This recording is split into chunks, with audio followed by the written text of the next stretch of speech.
તો આગળ વાત કરીશું બજેટની। દેશનું બજેટ રજૂ થવાનું છે। આ પહેલાં જ આપને જણાવી દઈએ કે સુરતથી જ્યારે ચેમ્બર ઓફ કોમર્સના પ્રેસિડેન્ટ અમારી સાથે જોડાઈ ગયા છે, તમામ તેમની સાથે પ્રક્રિયા જાણીશું અને તેમની અપેક્ષાઓ જાણીશું કે શું છે।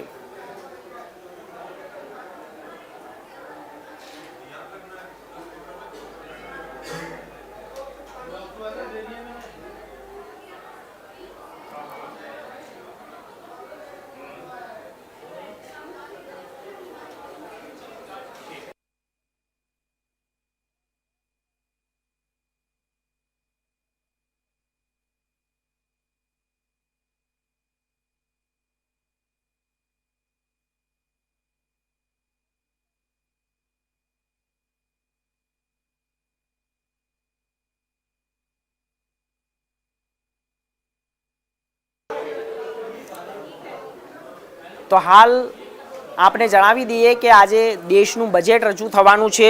થોડોક જ સમય બાકી છે। લોકોની નજર છે કે દેશના બજેટમાં શું નીકળીને બહાર આવશે અને કોણે કેટલો ફાયદો થશે, કેટલા વેપારીઓને ફાયદો થશે, દેશની જનતાનું બજેટમાં કેટલો ફાયદો થશે, તે તમામ બજેટની જાણકારીઓ થોડા સમયની અંદર 11 વાગે જ્યારે બહાર આવશે। आपने जणावी दीए कि देशना जे नाणामंत्री छे निर्मला सीतारमण ते राष्ट्रपति भवन पहुंची गया हता अने अत्यारे सौथी मोटा समाचार ए पण छे कि प्रधानमंत्री नरेंद्र मोदी पण संसद भवन पहुंची गया छे। सौथी महत्वपूर्ण समाचार ए पण छे कि ज्यारे आज देशनुं बजेट रजू थवानुं छे ते बजेटने अंतर्गत लोकोनी आंखों मंडळाई रही छे कि कोणे केटली जानकारी अने कोणे केटलो फायदो मळशे। तो आज विषय पर सूरत थी अमारी साथे कॉमर्स ऑफ चेम्बर्सना अध्यक्ष जोड़ाई गया छे, तेमनी साथे सीधा बात करीशुं। शैलेष त्रिवेदी अमारी साथे छे, ते तमाम प्रक्रियाओने पण जाणीशुं कि देशना बजेटमां शुं सुधारो वधारो थवो जोईए। जी शैलेष। केंद्रीय नाणामंत्री निर्मला सीतारामन बजेट रजू करवाना छे ते पूर्वे अत्यारे आपणे चेम्बर पर पहोंच्या छीए। चेम्बर ऑफ कॉमर्सना वाइस प्रेसिडेंट अशोकभाई जीरावाला આપણી સાથે છે, તેઓ ટેક્સટાઇલ સાથે જોડાયેલા છે, તેમની સાથે સીધી જ વાત કરીએ। અશોકભાઈ, સ્વાભાવિક છે તમે ટેક્સટાઇલ સાથે જોડાયેલા છો, તમારી ટેક્સટાઇલને લઈને કઈ અપેક્ષાઓ હતી? સુરત કહી શકાય, કારણ કે જ્યારે એમએસએમઈમાં મોટી આ દેશની અંદર મોટી રોજગારી ટેક્સટાઇલ છે અને એની અંદર અમારી અપેક્ષાઓ સ્વાભાવિક કહેવાય અને અમે માંગણી પણ કરી છે કે આવનારા આ જ બજેટની અંદર અમે કંઈક સારી એવી સ્કીમ, તકની સ્કીમ ડિક્લેર થાય જેથી કરીને મોડર્નાઇઝેશન ટેકનોલોજી અને ચાઇના સાથે અમે બીટ કરી શકીએ। કારણ કે સેકન્ડ લાર્જેસ્ટ જો કોઈ પ્રોડક્શન કરવું હોય ભારતની અંદર તો ગુજરાતમાં સુરત છે। 6 કરોડ મીટર પર ડે હોવાનું પ્રોડક્શન છે અને હું એવું માનું છું ઇન કનેક્ટિંગ 18 કરોડથી વધારે લોકોને અમે રોજગારી આપતા હોય ત્યારે સ્વાભાવિક છે કે અમારી માંગણીઓ છે એની સિવાય બીજી પણ અમારી માંગણી છે કે જે રીતે ટેરિફ વોર ચાલી રહી છે ત્યારે અમને 10% ડ્યુટી ડ્રોબેક મળવું જોઈએ જેથી કરીને કન્ઝ્યુમરની જળવાઈ રહીને આપણું એક્સપોર્ટ છે એ અત્યારે મોટું માર્કેટ યુએસ છે અને યુએસ પછી જે કંઈ માનનીય વડાપ્રધાનશ્રીએ બીજા દેશો સાથે જે ફ્રી ટ્રેડ એગ્રીમેન્ટ કર્યા છે એને લઈને પણ અમને એક મોટો ઉત્સાહ છે। જેવી રીતે બીજા દેશો છે એ લોકો પોતાના એક્સપોર્ટને વધારવા માટે એક સારી એવી સ્કીમ આપતા હોય છે, એવી જ રીતે સ્કીમ એક્સપોર્ટ માટે સરકારે ડિક્લેર કરવી જોઈએ એવી અમારી માંગણી છે। હું માનું છું અમારી અપેક્ષાઓ ફળીભૂત થશે। અને આના સિવાયની વાત કરીએ તો જે સીએસસી સેન્ટર છે, સેન્ટર ઓફ એક્સલન્સ, કે અમારી પાસે ક્વોલિટી કંટ્રોલ માર્કિંગ હોવું જોઈએ કારણ કે આજે પ્રોડક્શન હોય અને અમે જ્યારે બહાર બીજા રાજ્યોની અંદર મોકલીએ છીએ અને એને 10 થી 15 દિવસ લાગે તો એક્સપોર્ટમાં પણ અમને એ ઓર્ડરો કેન્સલ થતા હોય છે। પણ આવું અમારી માંગણીઓ છે ને હું માનું છું ત્યાં સુધી અત્યાર સુધીમાં ટેક્સટાઇલ ઉદ્યોગને સારી એવી રાહત સરકારે આપી છે અને માંગણીઓ સ્વીકારી છે અને ચેમ્બર ઓફ કોમર્સ હંમેશા સાંભળી છે। ચોક્કસ ચેમ્બર ઓફ કોમર્સના પ્રેસિડેન્ટ નિખિલભાઈ મદ્રાસી આપણી સાથે છે, એમની સાથે વાત કરીશું। સ્વાભાવિક છે કે સાહેબ અત્યારના સંજોગોમાં બજેટ અને સરકાર પાસે બહુ બધી અપેક્ષાઓ હોય એ બહુ સ્વાભાવિક છે કારણ કે કેન્દ્રીય અંદાજપત્ર એ કોઈ પણ દેશના આર્થિક વિકાસની માપદંડ છે। અમે પગારદાર કર્મચારીઓ માટે આવક વેરાની મર્યાદા છે તે વધારવાની માંગણી કરી છે અને અપેક્ષા પણ રાખીએ છીએ। એટલું જ નહીં, અમારો જો મુખ્ય કાપડ એટલે કે ટેક્સટાઇલ તેમાં કાચા માલ પર સક્ષમ જો રાહત થઈ તો જે આ ઉદ્યોગને બહુ અમે કૌશલ્ય વિકાસ એટલે સ્કિલ ડેવલપમેન્ટ પર વાત છે, પરંતુ સ્કિલ ડેવલપમેન્ટ કરવા માટે જે સ્કિલ સરકારની જે સૂચનોની જે મર્યાદા છે અત્યારે જે સેન્ટર માટેની 20 એ વધારીને જો 50 કરોડ કરવામાં આવે તો જે સેન્ટર સમાઈ શકે, નહીં તો 20 કરોડ કામમાં લાગતા નથી.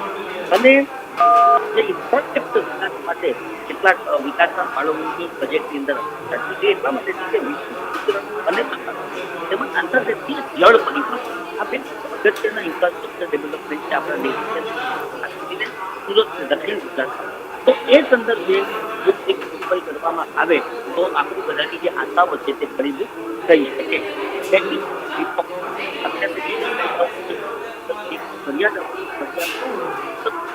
એના ઉપર જઈને આગળ વધવું હોય તો આ નિયમન જે છે તે નિયમનના ધારાઓ અમે જોયા છે અને એમાં જો રાહત પ્રાપ્ત થશે તો અમારી અપેક્ષાઓ.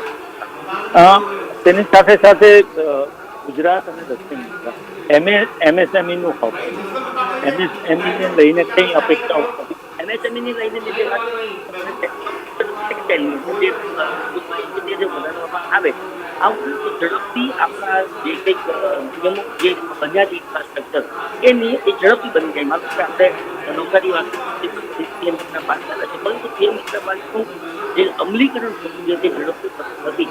એટલે અમારી એ હંમેશા માંગ રહેતી હોય છે કે આનું જલ્દી અમલીકરણ કેટલાય બજેટોની અંદર એની જાહેરાતો કરવામાં આવી છે છેલ્લા 2 વર્ષ. જો એનું વાસ્તવિક અમલીકરણ નહીં થાય તો એનું કેટલી ઝડપથી અમલમાં. અને મોંઘવારીની વાત આવે છે, મધ્યમ વર્ગની વાત આવે છે, શું અપેક્ષા રાખી શકાય મધ્યમ? જો મેં કહ્યું તમારે જે મધ્યમ પરિસ્થિતિ પગાર જે નોકરીદાતા હોય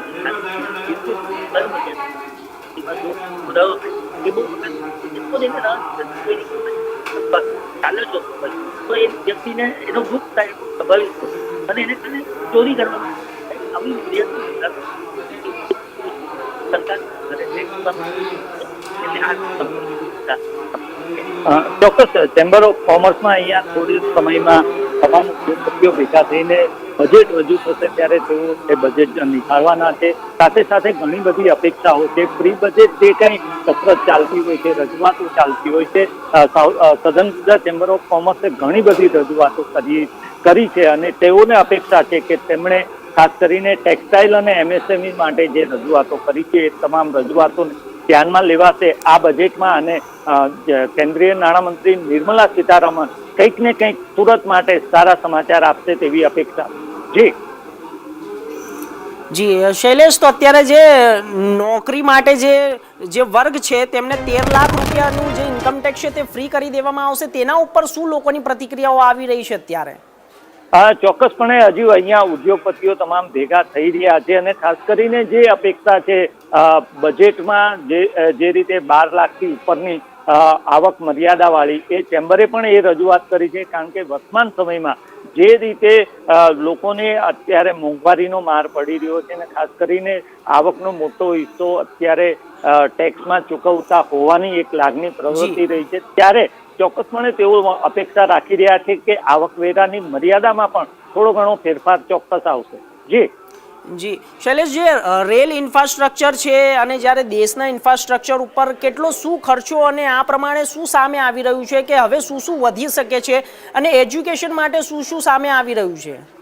ચોક્કસ એજ્યુકેશનને લઈને આપણે ફરી એક વખત ચેમ્બરના આગેવાનો છે એમની સાથે ચર્ચા કરીએ, તેમની શું અપેક્ષા છે અને ઇન્ફ્રાસ્ટ્રક્ચરને લઈને શું અપેક્ષા છે એ પણ સમજવાનો પ્રયાસ કરીએ આપણે. અશોકભાઈ, એજ્યુકેશન એક સૌથી મહત્વનો મુદ્દો છે, એને લઈને આ બજેટમાં શું અપેક્ષા છે? એજ્યુકેશનની વાત આવે ને ત્યારે ઘણી બધી માંગો ઉઠી છે કે એજ્યુકેશનની અંદર એક સિમ્પ્લિફિકેશન થવું જોઈએ જેથી કરીને અભ્યાસ ઓજારૂપ નહીં. આપણા જે દીકરાઓ છે આજે ફોરેનની અંદર જે અભ્યાસ કરવા જાય છે અને અહીંથી યુવાધન બહાર જતું રહે છે, એના માટે એક એવું પ્રાવધાન હોવું જોઈએ જેથી કરીને આપણું યુવાધન છે અહીંયા શિક્ષણ મેળવે, અહીંયાથી આગળ સ્ટડી કરીને અહીંયા સ્કિલનો ઉપયોગ આ દેશની અંદર થાય. આવી રીતની માંગણીઓ છે. હું માનું છું કે આવનારા દિવસોની અંદર એના માટે પણ એક પોલિસી સારી એવી બનશે અને કદાચ આ બજેટની અંદર પણ જાહેરાત થશે. ચોક્કસપણે એજ્યુકેશન અંગે હું આપની સાથે એક એજ્યુકેશનના જે એક્સપર્ટ છે એમની સિનિયર જર્નાલિસ્ટ છે એમની સાથે પણ વાત કરી અને સમજવાનો આપણે પ્રયાસ કરીએ છીએ કે તેઓ શું કહી રહ્યા છે અને ખાસ કરીને તેમની સાથે વાત કરીને જાણવાનો પ્રયાસ કરીએ છીએ કે તેઓ શું માની રહ્યા છે અને શું હોવું જોઈએ. જયેશભાઈ, તમે એજ્યુકેશન સાથે સક્રિય રીતે સંકળાયેલા છો. આ બજેટમાં એજ્યુકેશનને લઈને શું અપેક્ષાઓ રાખી શકાય, શું હોવું જોઈએ?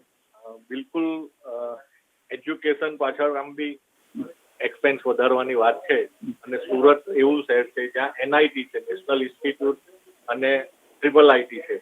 આ બંનેને હવે મે બી એવું બની શકે કે સેન્ટર ફોર એક્સેલન્સ આપવામાં આવે. અને સૌથી ઇમ્પોર્ટન્ટ વાત છે કે સુરતમાં ટેક્સટાઇલ ઇન્ડસ્ટ્રીઝને રિલેટેડ આખી વેલ્યુ ચેઇન છે, ઇકોસિસ્ટમ છે. તો અહીંયા ટેક્સટાઇલ યુનિવર્સિટી બને એના માટે પણ ચેમ્બર ઓફ કોમર્સે ઓલરેડી મુવમેન્ટ કરી છે અને ઇન્ડસ્ટ્રીયલિસ્ટ પણ એવું કહી રહ્યા છે કે ટેક્સટાઇલ યુનિવર્સિટી બને. તો એવી એક મોટી ઘોષણાની આપણે અપેક્ષા રાખી શકીએ છીએ કે એક ટેક્સટાઇલ યુનિવર્સિટી બને એનું સુરત હેડક્વાર્ટર. ચોક્કસ. સુરતની જ વાત કરીએ, એજ્યુકેશનની વાત કરીએ તો ટેક્સટાઇલ યુનિવર્સિટી સુરતમાં બને એવી એક અપેક્ષા અત્યારે રાખવામાં આવી રહી છે. જી ચોક્કસથી શૈલેષ, અત્યારે તો હાલ જે હમણાં 11 વાગે જે બજેટ રજૂ થશે તેની અંદર આખું જે ગ્રાફ છે તે ક્લિયર થઈ જશે અને કોણે કેટલો ફાયદો થશે અને કોણે કેટલું મળશે અને કોણ કેટલું કામ કરી રહ્યું છે આના ઉપર તે ત્યારે જ ખબર પડશે. તો હાલ અત્યારે સમાચારોમાં બસ આટલું જ. દેશ દુનિયાના તમામ સમાચાર માટે જોતા રહો ઇન્ડિયા ન્યૂઝ ગુજરાત. નમસ્કાર.